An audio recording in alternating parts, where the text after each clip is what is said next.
In Hollywood, there's only one award actors don't want to win: the Golden Raspberry or a Razzie. Founded in 1981 by film industry veterans John J.B. Wilson and Mo Murphy, the Razzies are the anti-Oscars, an irony-drenched award show that gives out their prizes to the worst films and performances of the year. In its nearly 45-year history, three comic book movies have won the top prize for Worst Picture, including its most recent honoree, 2024's Madam Web. Although it was nominated for two awards, Supergirl did not take home any Razzies at the fifth annual ceremony on March 24th, 1985. In fact, it wasn't even nominated for Worst Picture. That dishonor went to Bolero, a movie about Bo Derek trying to lose her virginity. Nevertheless, Supergirl holds an ignominious distinction in the history of comic book films. It makes some of the greatest actors of all time look like complete and utter fools.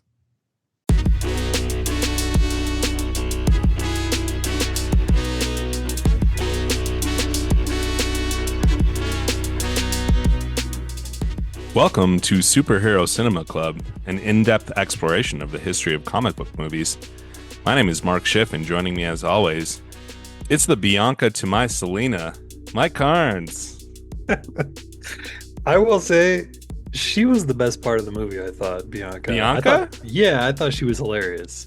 Okay, all right. Ooh, we're kicking it off immediately with some spicy takes. I know, Mike. I got some hot takes right out the gate. Here we go. Why not? For Love Supergirl. it. That's right. We're going to be talking about 1984's Supergirl, a film that is not really in the, I would say, even collective memory of comic book fans. Mike, I know you're a big superhero guy. You didn't even know about this movie until I told you about it. Is that right? I think we talked about it an episode or two ago. Yeah, I had no idea this movie even existed until you said we were going to do it. And so I watched it for the first time last night. Yeah, I had a vague memory of seeing this as a small child and completely forgetting about it. But beyond that, this is certainly not one that is in the canon of great superhero films, I would say. In fact, we normally save our final verdict for the end of our show as we make you wait to hear our opinions on where the film falls on the scale of classic, great, good, okay, bad, or terrible. We're going to come right out and say it. This is a terrible movie. Do you agree, Mike? I think we can both just agree. I was trying to think. I've definitely seen movies that are worse than this, I would say, but as in terms of, what came before this, what came after it, and, as far as superhero movies go, this is definitely bottom of the barrel. I wouldn't put much below this, so I would definitely call it terrible as well. Yeah, it's certainly the worst movie that we've watched so far in our brief foray into superhero cinema chronologically. But I think there is an interesting illustration on just how terrible this movie truly is. For those of you who listened to our last episode on Superman 3, we were highly critical of that film. Go ahead and check out the podcast if you haven't. You can see what we say about it at the end of that one. But Superman 3 on Rotten Tomatoes has a 29% rating from critics, meaning 29% of critics at least said it was at least good. Supergirl's at 8%, Mike. 8. That's 8. rough. I can't really think of many movies I've seen on Rotten Tomatoes that are below at least 10%. Like if you're in like the 15% category, that's real rough. I mean, 8 is almost half of 15. Like this is truly an astonishingly bad score. And as we said, it is just flat out terrible. So we actually, rather than encouraging you to watch the film as you can on Max, the streaming platform, go along with us. I would actively discourage people from watching this movie, Mike. I don't know about you. Listen to our podcast. It'll be much shorter than the film. But for my money, I would say do not watch this film. Just for some context, I just looked it up. Madam Web, notorious movie that just came out last year, is at 11%. So this one is apparently even worse than Madam Web, which I know won a bunch of Razzies. So Won the top prize at the Razzies. yeah, So 3% worse even than Madam Web. That is, yeah, that's a very low number. It's not a great film, and I thought maybe we would kind of kick this off by talking about the scene that most typifies the movie's terribleness. For me, there's a lot of things you could cite, including the very first shot of her coming out of the water to fly in the sky, where you can very clearly see the cable.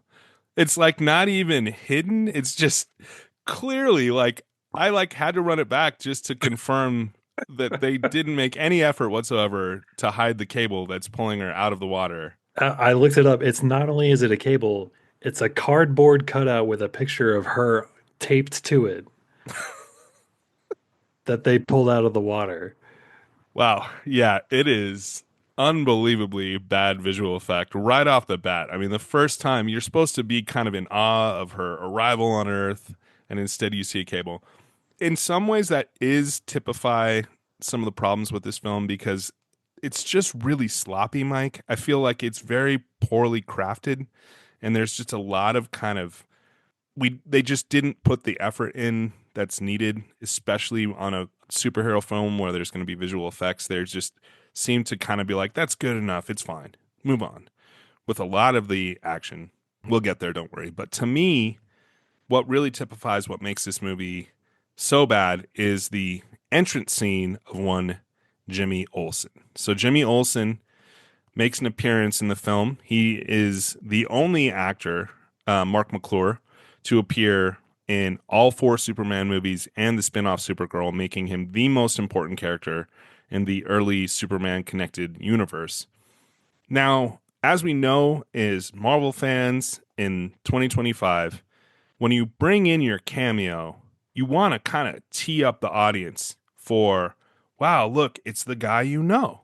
And you get a little thrill out of it. It's a really fun thing. And basically, any movie, not even just superhero movies, but just any kind of surprise cameo, is always going to have some kind of visual panache to introduce that character. In Supergirl, Jimmy Olsen is introduced picking up food from the fast food counter, walks over to the table, and hands it all out, all with his back to the camera. There's not even a real visual recognition of this is Jimmy Olsen. All they had to do was be like, order number five, order number five.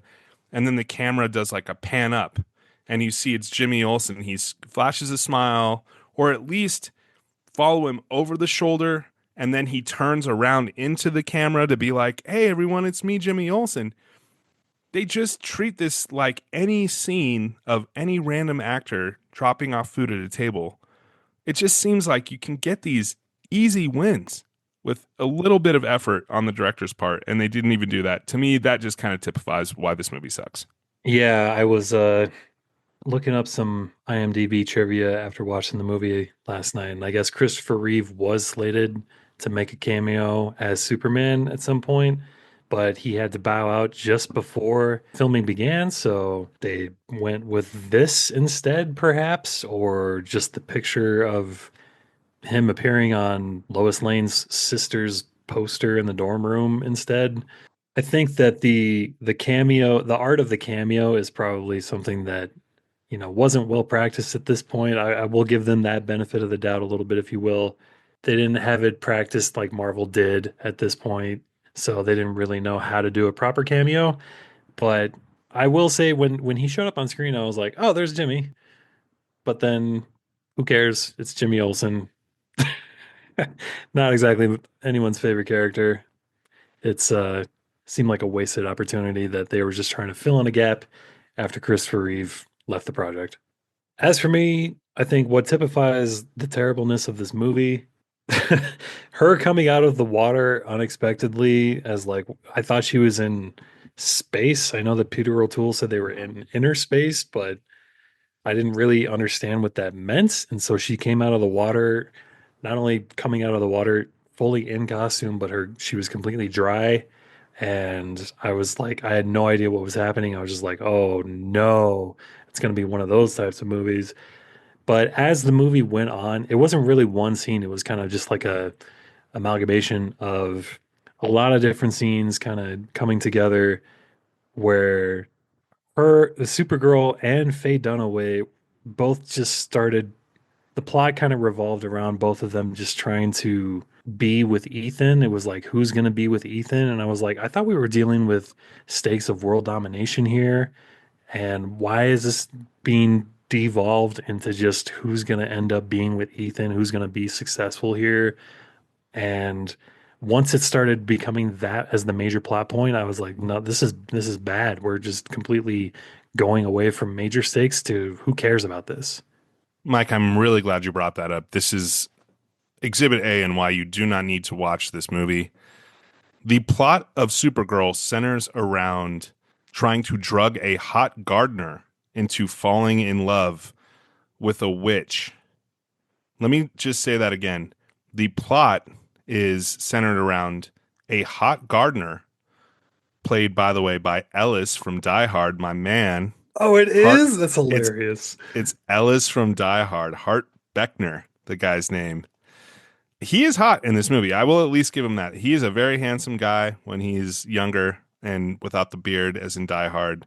But again, the film centers around her attempts to seduce a hot gardener, give him a love potion to fall in love with her, and make him like a kind of a prince, I guess, to her sort of princess, where she's like ruling over a fiefdom for a little while. Like the cops are on her side, they're all authoritarian. That's the plot of the film, people. It is really tough going. Well, hang on. You forgot about everything at the beginning of the Omega Hedron. Maybe we should recap since we've encouraged people not to watch this movie. Maybe we should go through. Yeah, that's a great point. Let's go through the plot. But before we get to the plot, let's just briefly do a quick tale of the Cape. This is where we discuss the specifics about the film's release and the creative team behind it. Supergirl was released on July 19th, 1984 in the UK. It came out another 5 months later in the United States. An interesting fact about the film was that Warner Brothers actually had the film rights to it, and they got cold feet after the reception of Superman 3 the year before. And they had wanted to put it out in the middle of the summer. The producing partners and father and son duo of Ilya and Alexander Salkin, who we've discussed extensively on the show, were behind this film as well. They felt like it would be better at a more holiday release time. Warner Brothers told them they didn't have that on their schedule. So they just up and went and sold this movie to TriStar. And TriStar took it on instead. And Mike, this movie cost $35 million dollars, and it belly flopped harder than Supergirl reversing back into that water. Made only $14 million dollars at the box office on a $35 million budget. This made it the very first, but certainly not the last, superhero flop. It was so disastrous, in fact, that the Salkins then were forced to sell the film rights to Superman to the Canon Company, who we'll talk about on our next episode, Superman 4. A disaster creatively and commercially was helmed by Jeno Sizwark. Yeah, your This guess guy's is as good as name. mine here. It's tough. I actually looked it up. It is Jeno Sizwark. He actually passed away earlier this year. Unfortunately, a lot of actors from the Superman world have passed away in 2025. So rest in peace to Jeno. Somewhat of an ignominious career. This is the guy behind Jaws 2, Mike. Jaws 2 is, I actually don't know that I've ever seen Jaws 2. It's, I think, kind of held up as like one of the examples of like what not to do for a sequel. I don't know. Do you have any relationship to Jaws 2? I do not. I love Jaws 1. I have not seen any Jaws beyond Jaws 1 because they blow them up at the end. So what's the point? I remember seeing the one with Michael Caine as a kid in theaters. I believe that's Jaws 4. I think it's just called Jaws the Return or something. Rough movie. But yeah, that was really the highlight of his directing career. He also was behind the 1985 flop Santa Claus: the movie. That was made by the same creative team behind all the Superman films, specifically screenwriters David and Leslie Newman, producer Pierre Spangler, and executive producers Alexander and Ilya Salkin. That one had John Lithgow and Dudley Moore, and that was a musical about the life of Santa Claus.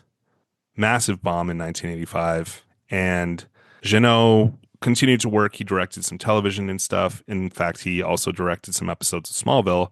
But yeah, not a super distinguished directing career, and didn't make a great impression on me in this film, but so it goes. The screenplay was written by David Odell. David Odell is a veteran of The Muppet Show, worked with Jim Henson. He also penned one of my favorite movies as a kid, The Dark Crystal. That's a banger. Oh, interesting. Yeah, same screenwriter. Mike, I mean, yeah, I know we've kind of touched on it a little bit. I wouldn't really say the major flaws of this movie are script related. It's more in the execution of the said script. I think, I mean, there's some dumb stuff in there for sure, but I didn't think the script was really the problem with this film. The cinematography and the visual effects leave a lot to be desired. It was helmed actually by Alan Hume, who worked on Return of the Jedi the year before, so he gets props for that film certainly. But kind of some rough stuff with the visual effects in this. Again, I'm going to put it more on the director than the cinematographer, but no one's really covering themselves in glory in this film, except for perhaps the composer, Jerry Goldsmith. Jerry Goldsmith is a iconic 18-time Oscar nominated film composer. He won an Oscar, in fact, for The Omen. Apparently, he was Richard Donner's first choice to do the Superman score, but was kind of pushed out in favor of John Williams. He scored a number of notable films, including Planet of the Apes, Poltergeist, LA Confidential, one of my favorite movies. He did the fanfare for the Universal Studios or Universal Pictures logo, which is kind of iconic. Yeah, everybody's heard that. And he was the man behind a film score about a film I will be recommending later on. So stay tuned for that. Outside of Jerry Goldsmith, no one really looks great coming out of this film, not the least of whom is the cast. I alluded to this in the intro. Mike, this is an absolutely star-studded film from top to bottom, starting with the person who gets the very first credit, fittingly, similar to Marlon Brando in Superman, Faye Dunaway. Faye Dunaway is an absolutely iconic actress. I would say perhaps maybe the best actress of the 1970s in terms of the number of classics she appeared in from, I guess, Bonnie and Clyde was late 60s, and several others, again, some of which we may be talking about in our recommendations at the end. This also features Peter O'Toole, no less than Lawrence of Arabia himself, as Yeah, Zoltar. I was shocked to learn that Peter O'Toole was nominated for a Razzie in his career. I never thought I would see the day, but here we are. And that's quite an incredible feat for someone who was Lawrence of Arabia, as he pointed out.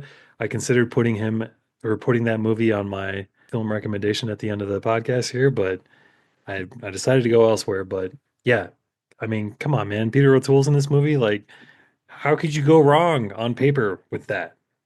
Not only those two, you've got Mia Farrow, star of Rosemary's Baby, countless Woody Allen films, countless tabloid headlines related to Woody Allen. Oh, Goodwill, I'm just saying, Goodwill Ambassador from the United Nations, a pretty iconic actress and celebrity. She's got like two lines in the movie.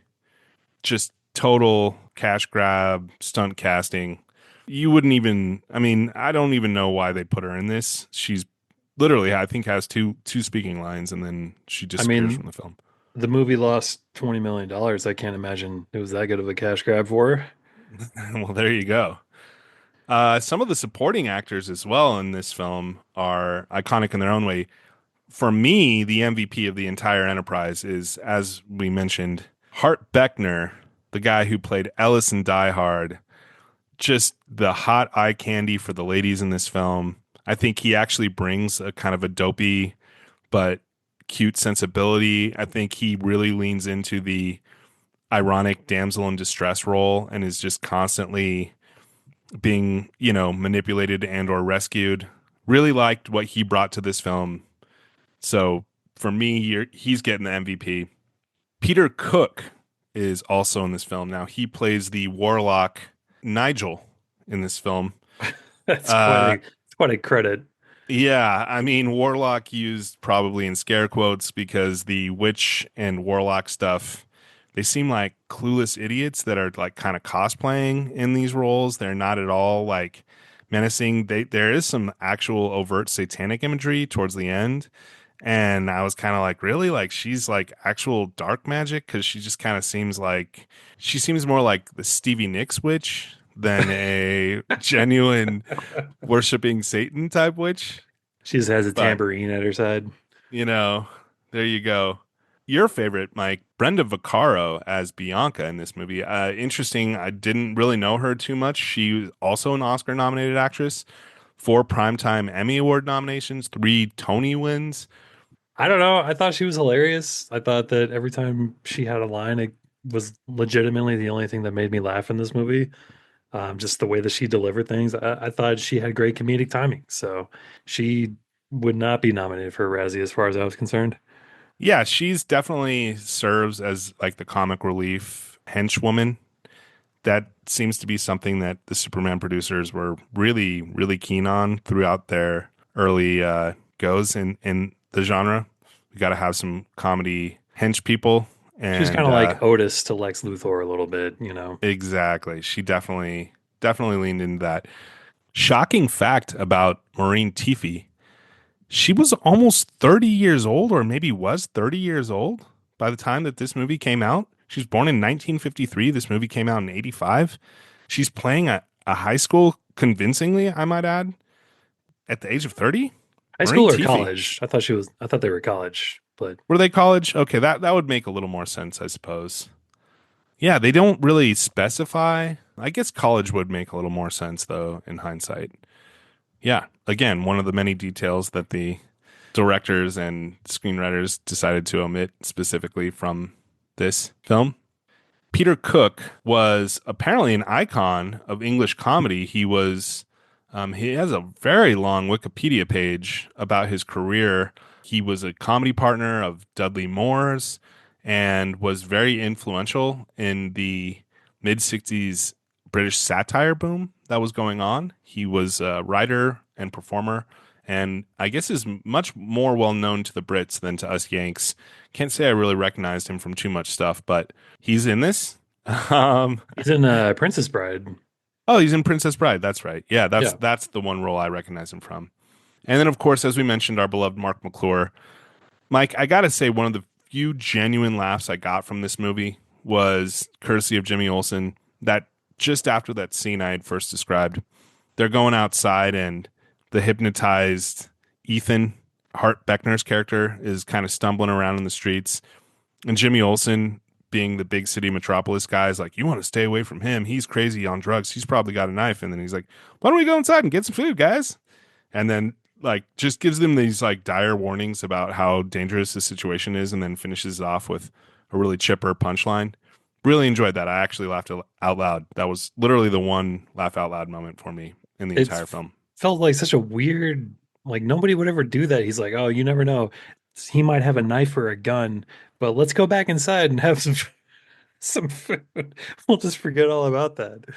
I just kind of thought it was great how he was just sort of desensitized to all of the violence because he comes from Metropolis. He's like, yeah, no big deal. All right, well, that's basically our tale of the Cape. So now we can give you a plot recap. Boy, let's start up at the top. Can we? Can we do this? Is it We possible? open in Argo City, an isolated community that somehow survived planet Krypton's destruction by being transported into a pocket of transdimensional space called inner space. Zoltar, played by Peter O'Toole, Sir Peter O'Toole, I believe, has an actual magic wand in this sequence. He can create things just using his own imagination and then can bring them to life using the Omega Hedron. Now, what struck me the most about Zoltar, frankly, was his outfits. Mike, I would describe those outfits as a cross between a Cosby sweater and a poncho. My immediate thought was shower curtain for some reason.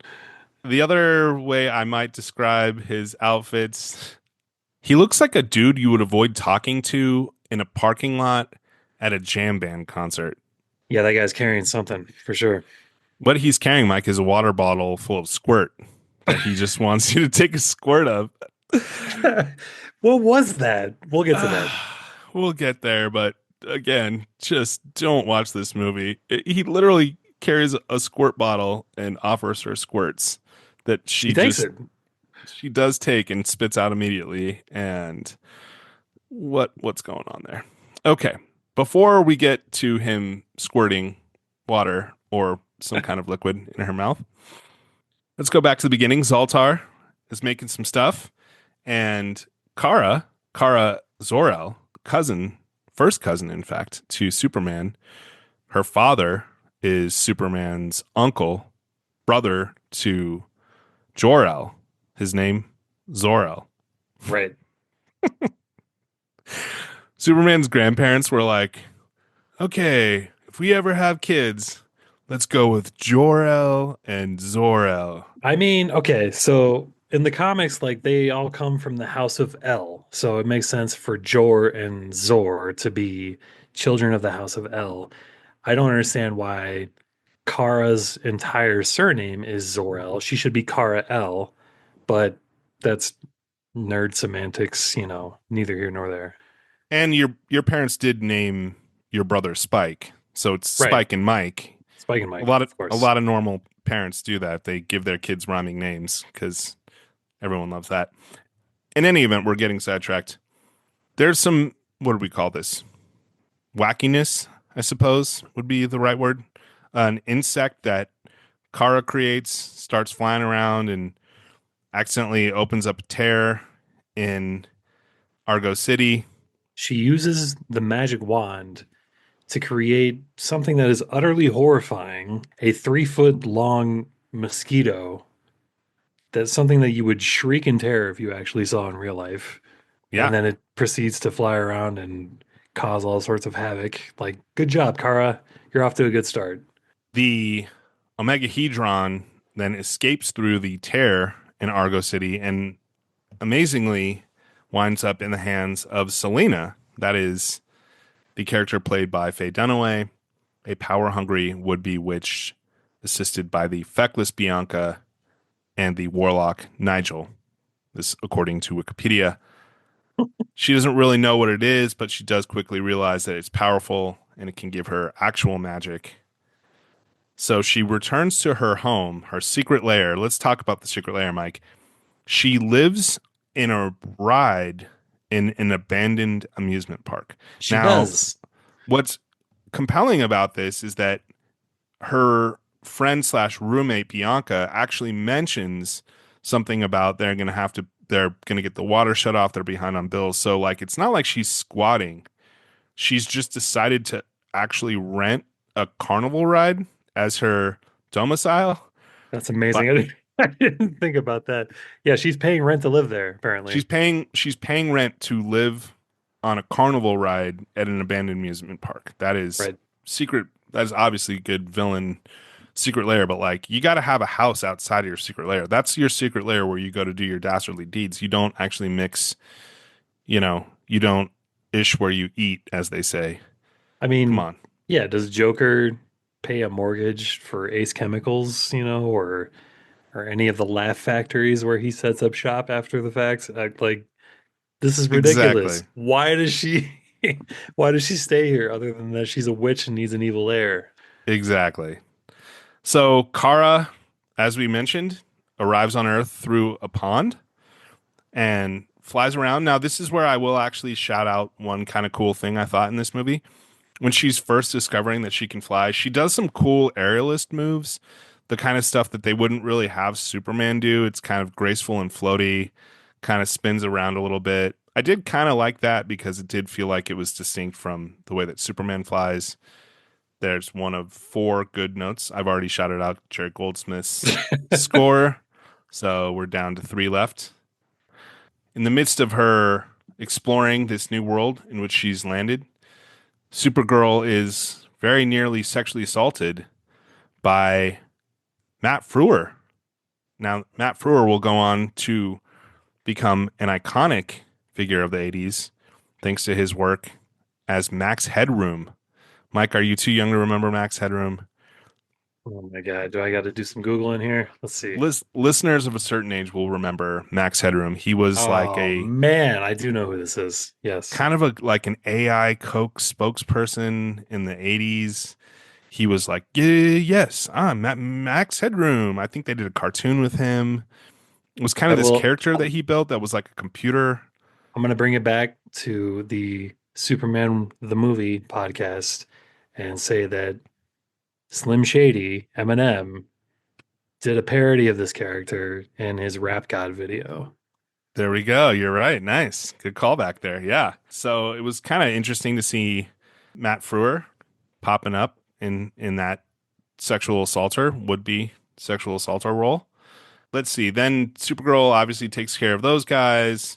And then she sees some girls playing baseball, softball, and decides just based on literally 3 minutes of baseball that like I'm gonna be a girl that goes to this school.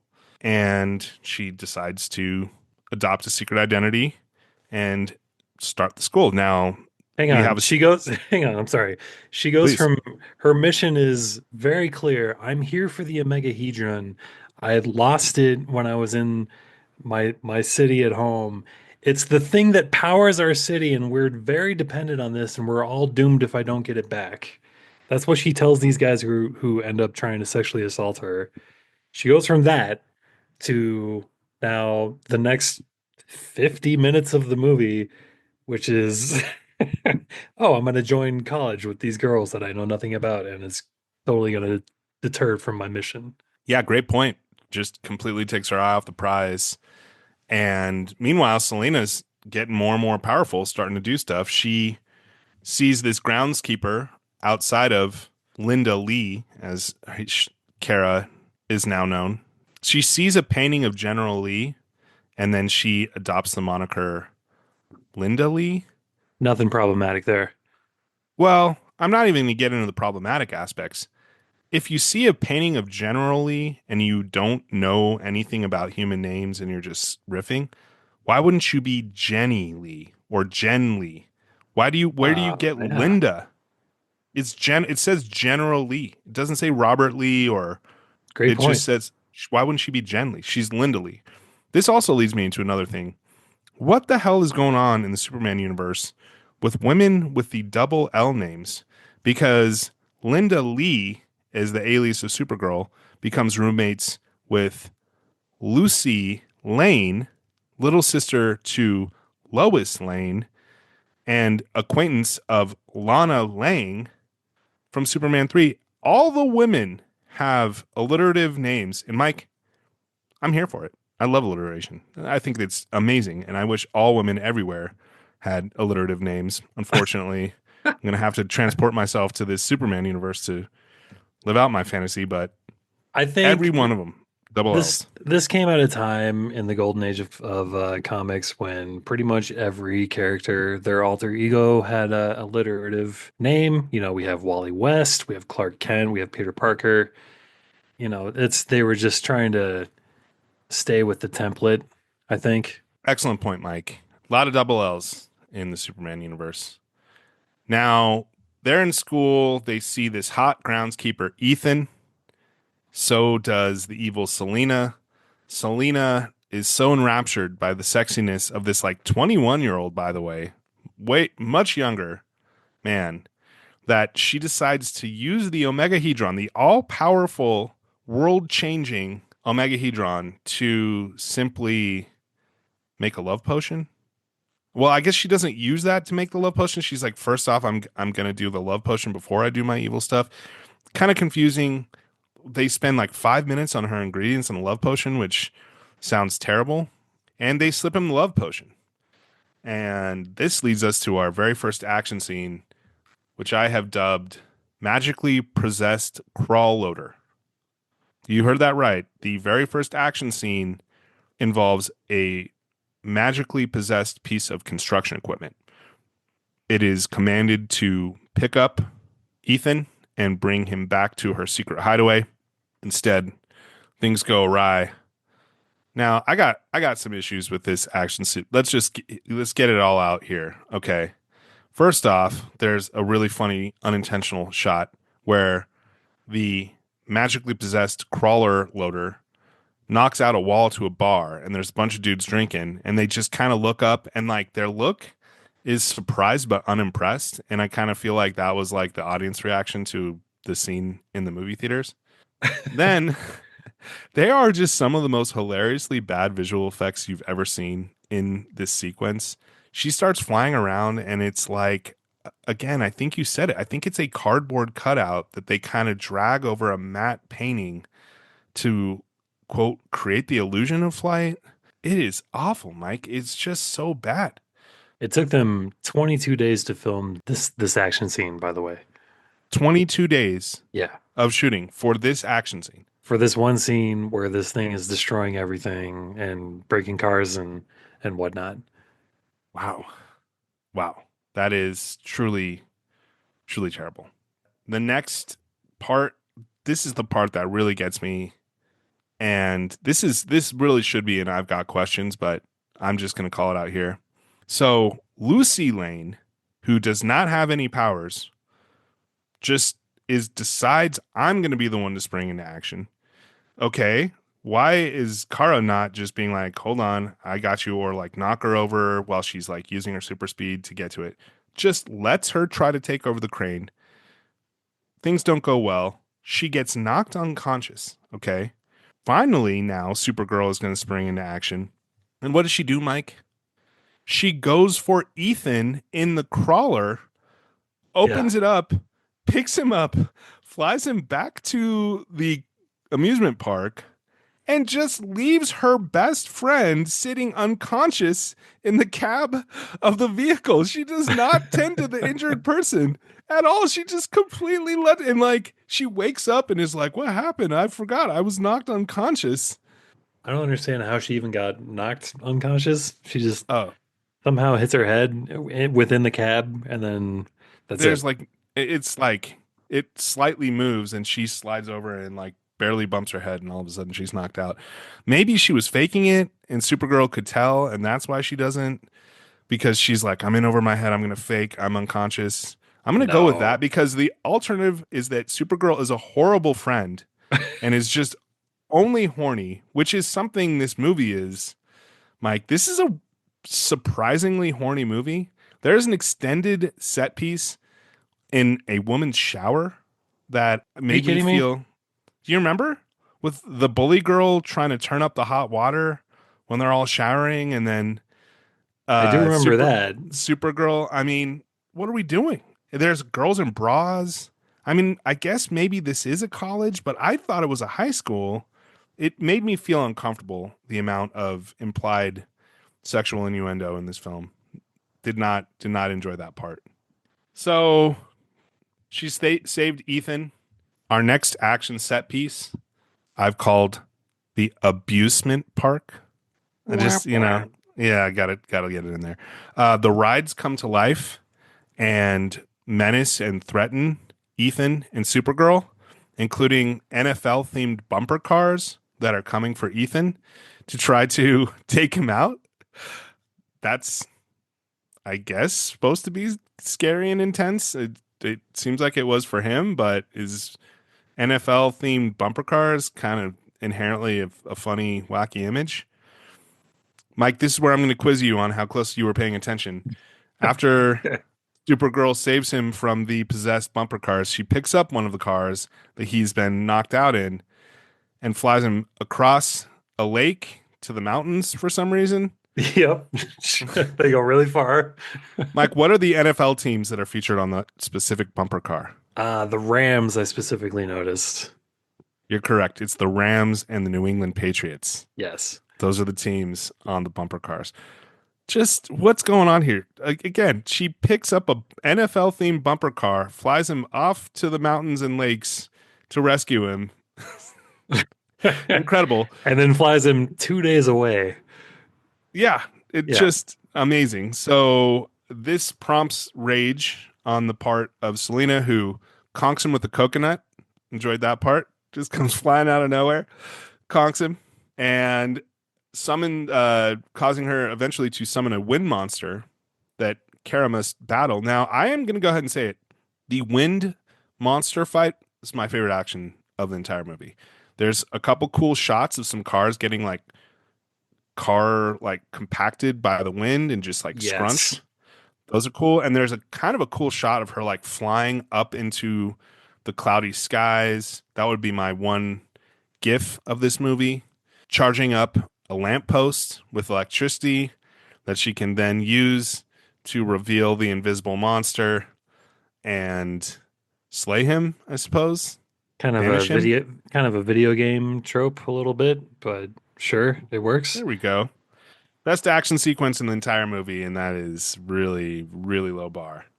After another confrontation between the two, Selena and Supergirl, somehow Selena has the magical powers now.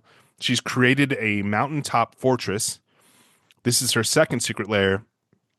I gotta say, loving the glow up, Mike. Incredible upgrade on the secret lair.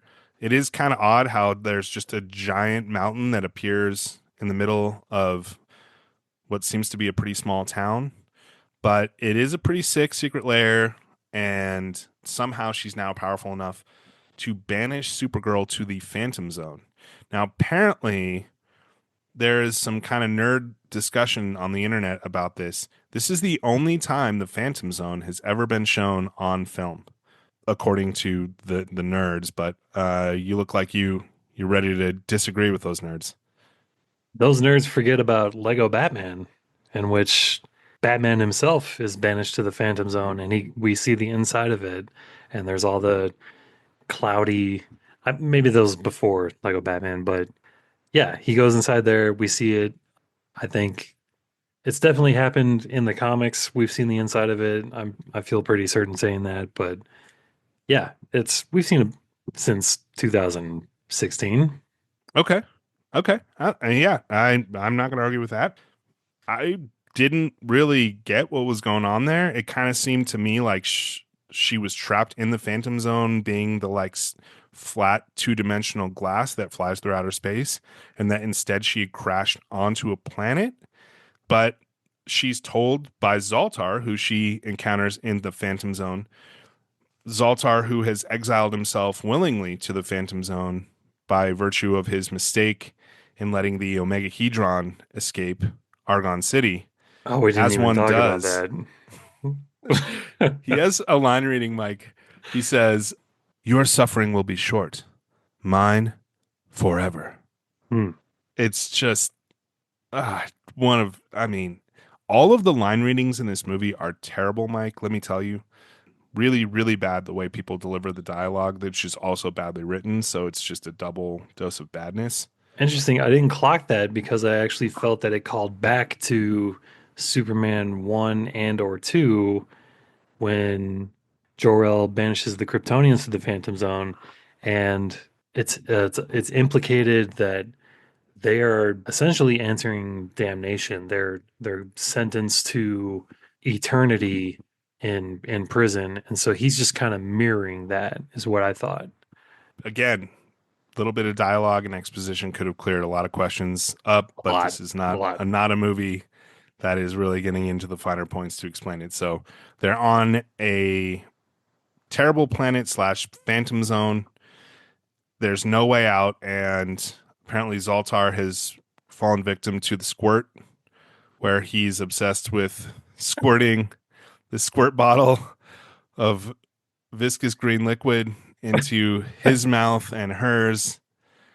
I have no idea what's going on in the sequence, Mike. It's just it's truly the thing about this movie is that, like I said, you have Peter O'Toole, you have Faye Dunaway, and you give them the most embarrassing line readings, the most embarrassing dialogue, the most embarrassing costumes, the most embarrassing plots, and you just feel this sense of secondhand embarrassment and cringe watching it. And these are like the most skilled people in the world to pull this off.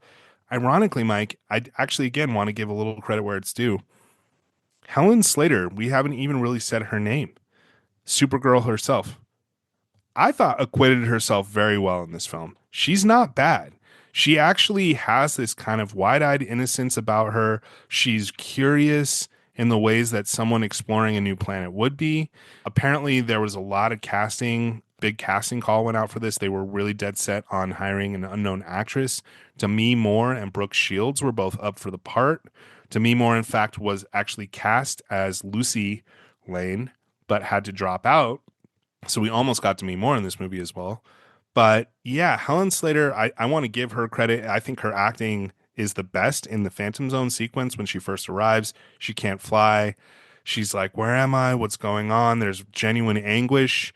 And then she falls into the muck and has to pull herself out. It's really gross and sad and a little bit scary. And this is really the only time that I felt any kind of dramatic stakes in this movie whatsoever.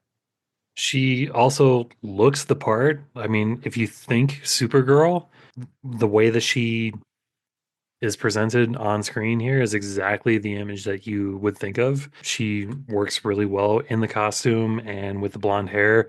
There are a few other actresses I think that you could cast in the role that would be a better fit if you were going for an unknown, especially. So I had no problem with her in the role. I thought she did a great job for what she was given.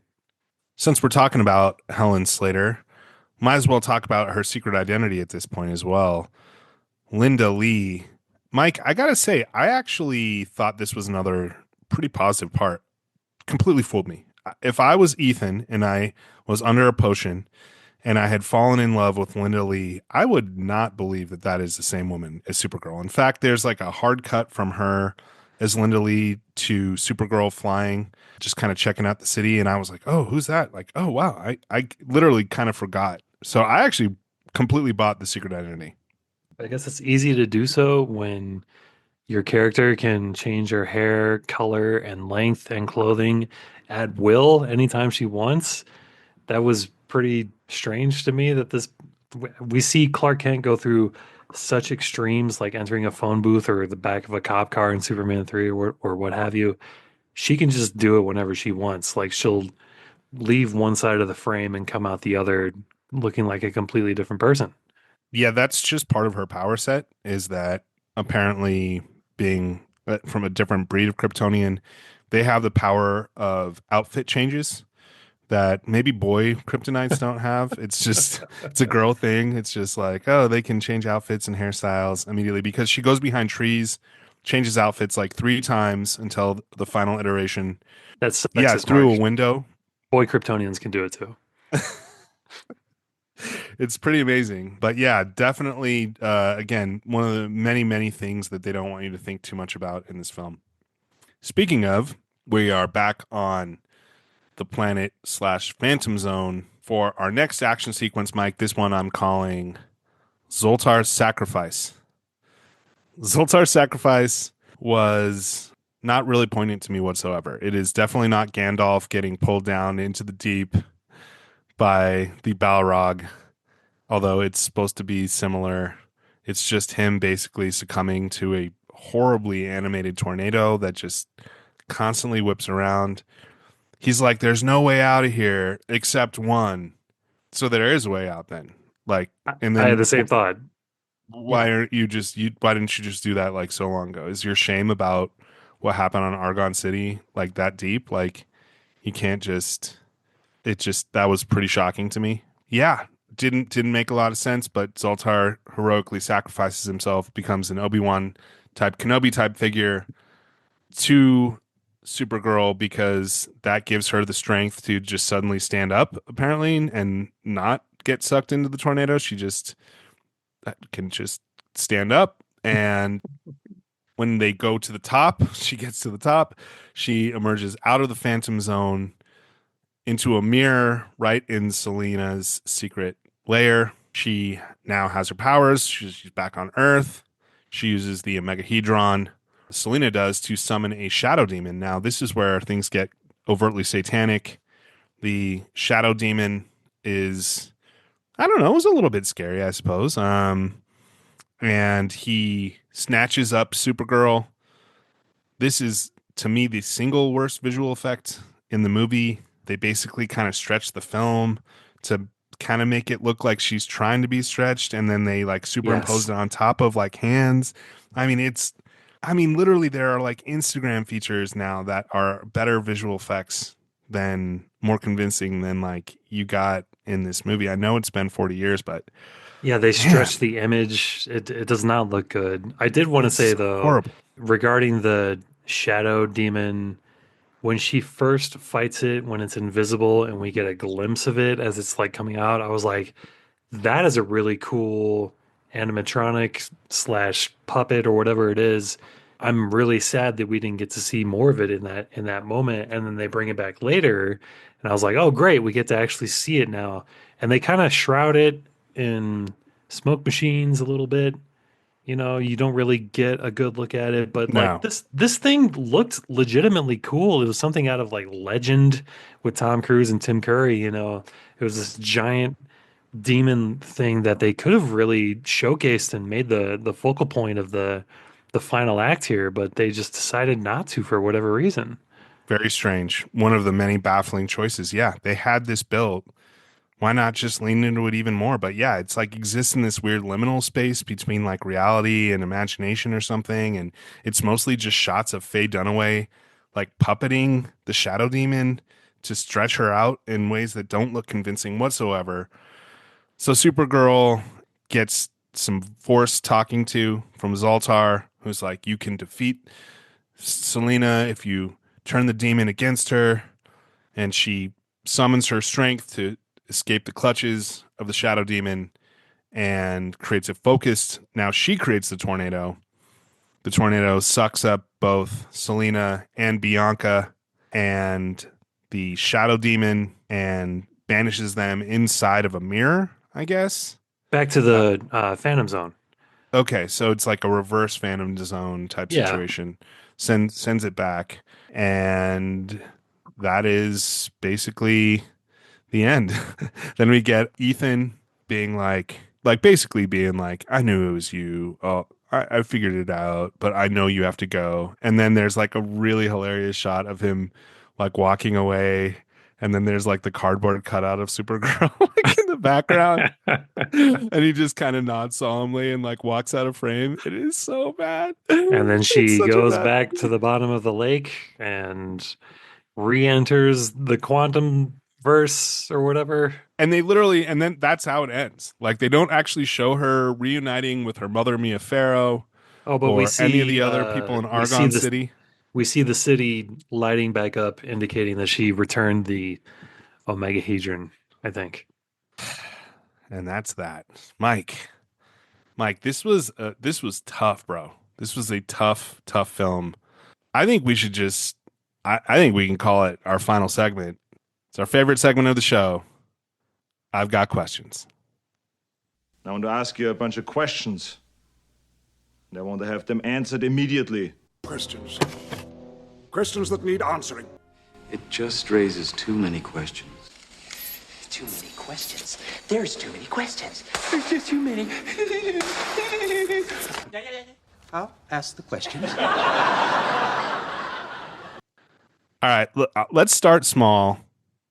When she first arrives on Earth, she uses her heat vision to make a flower that she just picked bloom suddenly. Oh, I'm so glad you called this out. What? What? That's first of all, that's not how dead flowers work. You killed it when you plucked it. Second of all, that's not how heat vision works. It would just you burning your hand. You're like staring at your own hand. What? Why did that happen? I got questions. Same thing as like General Zod using the heat vision to make the gun float over to him that we talked about. Same thing. Not in the power set. Now this is kind of a small one, but I think again it just speaks to the level of just total thoughtlessness of this. When she's about to be sexually assaulted by these two guys, the first guy is just kind of menacing her and she blows him away. The second guy pulls out a knife, which she then, I guess, heats up with her heat vision and then kicks, I think, in the balls to get him off. But she should have done the opposite. She should have kicked the first guy in the balls and then the guy with the knife just blow him away. Why? I didn't understand her tactical decisions in moments. I've got questions about those. We already talked about the ability to change outfits instantaneously. Again, it feels like one of the many, frankly, sexist elements that take place in this film, something we're about to discuss as well. This is kind of a small one, but man, the teachers and faculty at this high school slash college that she attends, completely openly contemptuous to the students, just talking smack to everybody. She like shows up at the dorms, and Lucy Lane is like, I'm not decent. And he's like, and you never will be. Like, Yeah. what? He just Wow. walks into them as they're all in towels and stuff. Like, Totally. completely sexist. Totally. Just creepy. This is the biggest question I have, Mike, and then you can go. So Nigel is a warlock. He studies the dark arts. He's more studied in the dark arts than even Selena. His day job, Mike, he's a computer teacher at this college. The most evil warlock man has a day job. And in fact, Lucy Lane even She calls does. it out. She's like, isn't that my math teacher? No, Lucy, he's your computer teacher. And he is apparently super evil. Wow. I mean, that was certainly a shocking reveal. I'm not sure if that was intended to be that way, but Yeah, surprise, your college professor is also studying the dark arts. it works in Harry Potter. The more I thought about it, the more I was like, actually, there is something about that checks out. Like computer nerds being super into dark arts actually does somehow feel actually more appropriate the longer I think about it. But still, I just thought that was like hilarious. Like this, like, oh, look, it's a coincidence. He's actually their computer teacher as well. All right, what questions you got for me, Mike? Oh man, the big one. Mark, what is the omegahedron? A glowing cylinder that can basically do whatever the writers need it to do It's for the the plot to go ultimate forward. it's the ultimate MacGuffin. What does it actually do besides power the city of Argon and give Selena the power to do whatever the hell she wants, including summoning a shadow demon? The only thing I could think of to justify this was like it's a power amplifier. Like she has these witchcraft abilities already, and this thing amplifies it to where she can now track Ethan via a mirror. She can teleport a mountain and a castle, and she can summon a shadow demon. But that's, I think, being very generous to this MacGuffin. Great point. My next question: how does Supergirl know what this bracelet is trying to tell her to do? It's so bizarre. Yeah, she just flicks it off her wrist at first, and then she sees it glowing, and then she's like, "Oh, this seems to be telling me where the omegahedron is." She's flying. By the way, this movie is like 20 minutes of her just flying over landscapes, but she's flying over Chicago and then she looks at her wrists and it's just like beeping. And she's like, I guess I should set down here, apparently, and stop and investigate. And then that kind of directs her where to go. It's like a Simon set, or not like a Simon Says, it's like a hotter, colder kind of game with this bracelet. It just kind of points her where to go, apparently. Totally. Yeah, it's crazy. She goes from Argo City to all of a sudden coming out of the bottom of this lake. I didn't understand that. Is she like in the quantum verse a la Ant-Man? Like she's just I didn't Yeah, they I didn't they think didn't explain that at all.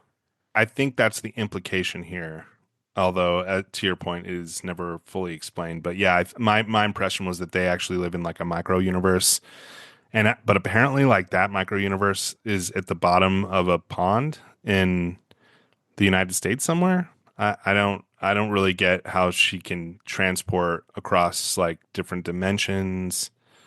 It's Very very odd. strange for her to be in this futuristic city and then all of a sudden just popping out of the water in a pond in Chicago, apparently. So Really weird. I've got other questions, but they could be better suited towards the what is this movie all about section. So Well, let's keep moving.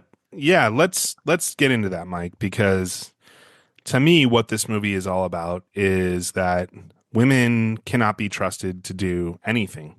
because they are all so prone to instantly fall in love with good-looking guys, distracting from their real goals. Both the villain in this movie and the heroine in this movie get distracted by the cute boy.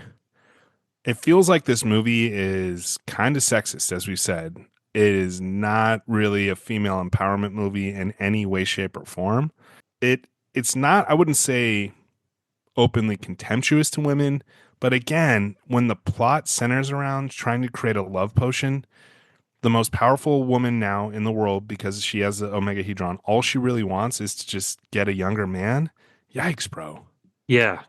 I think the feeling that I got while watching this movie is that they wanted to present a movie that was kind of the inverse of Superman, where the lead character is female, the lead villain is female, the lead damsel in distress is male. So they're trying to do like an inverse. But the feeling I got was that all of these decisions were made by a council of men in a boardroom making the decisions about how to create this type of movie. And what we get is the end result is what is trying to be pro-feminist ends up being very sexist. Beautifully said. It is kind of astonishing how really retrograde, I guess you would say, the ideas and the heroine in this film is. It's rough stuff all the way around. Death toll, actually, there really isn't any in this movie. I would say that's the one thing that it does feel a little more oriented towards little kids, all the sexism aside. And so there isn't a lot of actual scary violence. It's more like stupid violence in action. I don't think a single person dies in this movie, Mike. So I Agreed. guess in that way, that's good. That's really all I have to say about this movie. I do not recommend that anyone watches it. Well, I have two things about what is this movie all about that I'd like to Okay, go into. please. Number one, we talked a little bit about it before, but the sexism of this movie, and I think that they tried to invert it to where our villain is in a position where she's able to use her power to seduce a man and do whatever she wants with him. And maybe that's kind of the message here is like, this is what men do to women on a daily basis, kind of thing, or in the workplace or what have you. I could be reaching here, but that's kind of what I felt a little bit with Mira Farrow's character.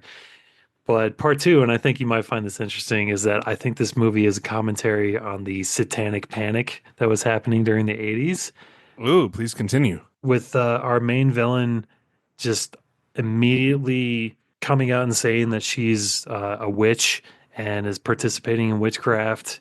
And this came out in 1984, right during the height of the Satanic Panic with Dungeons and Dragons and things like that. She's keeping the Omega Hedron in a giant dragon statue, which gets bigger and bigger and more intense as the movie goes on. And then she ends up summoning a shadow demon to do her bidding, not once, but twice towards the end of the movie. I think that the producers of this movie, perhaps Ilya Salkind himself, was like, what's popular right now? Satanic Panic. Let's make that our villain of the movie, and we'll embody it with Faye Dunaway's character.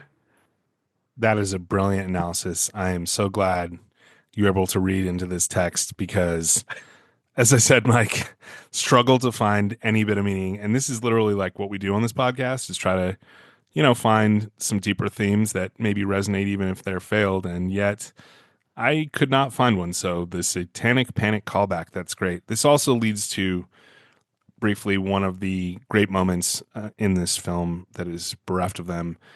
The What Is Love needle drop by Howard Jones that comes up during her party scene. Song slaps. I don't know if you caught it. It's No, kind I of missed used it. very incidentally, but definite 80s banger from my guy, Howard Jones. Check out that song if you don't know it. You know it. You've heard it in grocery stores over the years. What Is For sure. Love? It's a banger. It shows up briefly. I enjoyed that. We don't like to end on a negative note. However, we like to end giving some recommendations. So, Mike, why don't you hit us with your comic book and film recommendations from Supergirl? I'm going to start, instead of comic, I'm going to go TV show this time. I'm a big fan of what Warner Brothers and DC do as far as their animated projects go. And Supergirl appears in season 2 of My Adventures with Superman, which is streaming on Max. I think that's a great show. Honestly, I really love the animated version of this. I think that it does a great job of limiting Superman and Supergirl as far as their power sets. It kind of retools what they're able to do and what they're not able to do. And it presents some really interesting scenarios, not only with their Kryptonian heritage, but with the villains that they fight. And when Supergirl appears, it becomes really interesting to the plot. So I'm going to go ahead and recommend that for my comic book kind of recommendation. And then for movies, seeing Helen Slater on screen always reminds me of City Slickers. She's great in that role. That's a fantastic movie. It's just charming, it's lighthearted, it's funny all the way around. I can't recommend City Slickers enough. It was one of my favorite movies growing up. And I was really pleased to see that she was in Supergirl and then realizing that she was in City Slickers as well. So I'm going to go ahead and recommend that. That's an amazing recommendation.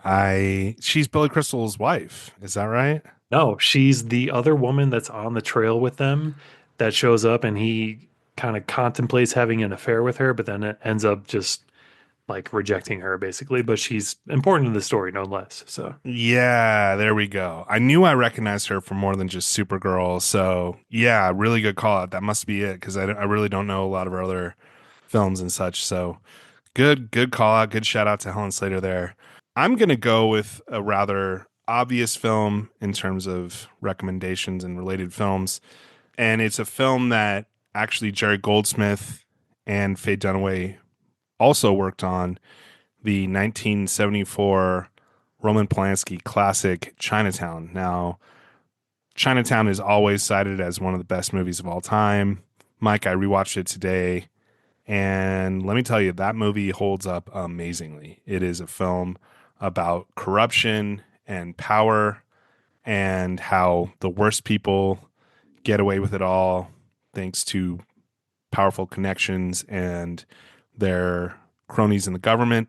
Obviously, those themes may have some resonance here in early 2025 as well. The neo-noir format is excellent. Jack Nicholson is unbelievable as a sharp-dressed, smack-talking private eye. And the film's ending is absolutely devastating and tragic. I won't spoil it here, but if you haven't seen Chinatown, if you've heard it's great, you definitely need to watch Chinatown. It truly holds up as one of the greatest films ever made. yeah, I agreed. I love Faye Dunaway in that role. That movie's amazing. She's unreal. Yeah. Everybody's incredible. I mean, John Huston, too, is just such a scumbag in that movie. He is absolutely just the slimiest rich guy. And boy, it's a real whopper of a movie. Very twisty. The mystery is excellent. Got to pay close attention. It's extremely dense in the sort of twists and turns. A true classic. Definitely watch Chinatown if you haven't already, or rewatch it for that matter. In fact, it's only 10 minutes longer than Supergirl. So there you go. 2 hours, man. What were they thinking with that? 2 hour long movie. Ugh. Okay. Well, Mike, I don't know about you, but I'm ready to put this episode behind me. Thanks so much for tuning in to yet another episode of Superhero Cinema Club. We will be back next week for our season finale when we wrap up the 80s Superman saga with the ignominious Superman 4, a movie in which he fights Nuclear Waste Man. Nuclear Man. Just Nuclear Man. Okay, not Nuclear Waste Man. Really, I've never seen this one. I'm looking forward to watching it. I think I'm a little scared, but I feel like it can't possibly be any worse than this movie was. So we'll see. Onward and upward. Here we go. Onward and upward. Mike, it's been a pleasure as always. Thanks for having me. This has been fun. I can't wait. Thanks for everyone tuning in for another episode of Superhero Cinema Club.